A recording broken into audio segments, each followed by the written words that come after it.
तो नमस्कार दोस्तों, स्वागत है हमारे इस एनपी चैनल वीडियो पे। तो दोस्तों फाइनली भोजपुरी के सुपरस्टार अरविंद अकेला का गाना आने वाला है, जिस गाने का नाम है ननकी नथुनिया रे। इस गाने के बारे में हम आज चर्चा करने वाले हैं और इस गाने का टीजर आ चुका है कुछ ही घंटों पहले। जी हाँ दोस्तों, भोजपुरी के सुपरस्टार अरविंद अकेला कल्लू का गाना ननकी नथुनिया रे, यह गाना मेरे जीवन के साथी फिल्म का गाना होने वाला है, जो कि बवाल का गाना होने वाला है भाई। तो चलिए दोस्तों शुरू करते हैं। सबसे पहले दोस्तों आप लोगों को हम बता दें कि भोजपुरी के सुपरस्टार अरविंद अकेला का गाना ननकी नथुनिया रे, इस गाने को गाए हैं भोजपुरी के सुपरस्टार अरविंद अकेला और शिल्पी राज जी। जी हाँ दोस्तों, आप लोग सही सुन रहे हैं, भोजपुरी के सुपरस्टार अरविंद अकेला का गाना ननकी नथुनिया रे, इस गाने को गाए हैं भोजपुरी के सुपरस्टार अरविंद अकेला और शिल्पी राज। गाने को लिखे हैं राकेश निराला जी, गाने में म्यूजिक दिए हैं ओम झा जी।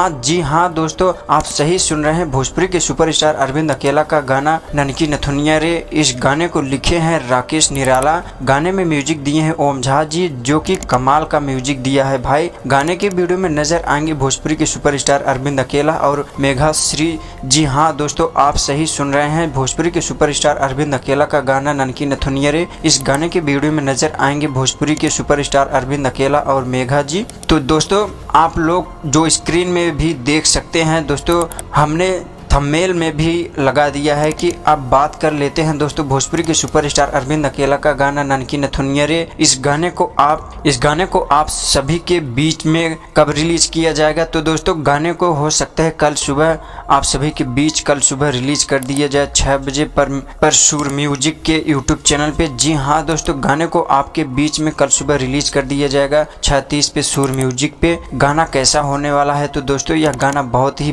लाजवाब और जबरदस्त होने वाला है। जी हाँ दोस्तों, आप सही सुन रहे हैं, भोजपुरी के सुपरस्टार अरविंद अकेला का गाना ननकी नथुनिया रे, यह गाना बहुत ही लाजवाब जबरदस्त होने वाला है, जो कि आते ही गाना पूरी तरह से बवाल मचा दिया है भाई। सिर्फ गाने का टीजर ही आया है, सिर्फ 2 घंटे में भाई 4 लाख व्यूज आ चुका है भाई। क्या धमाल मचा कर रख दिया है अरविंद अकेला का यह गाना का टीजर। जी हाँ दोस्तों, अगर आप अभी तक टीजर नहीं देखे हैं तो दोस्तों जाके सुर म्यूजिक यूट्यूब चैनल पे देख सकते हैं। और मिलते हैं दोस्तों नेक्स्ट वीडियो में, तब तक के लिए bye bye, tata, see you, जय श्री राम।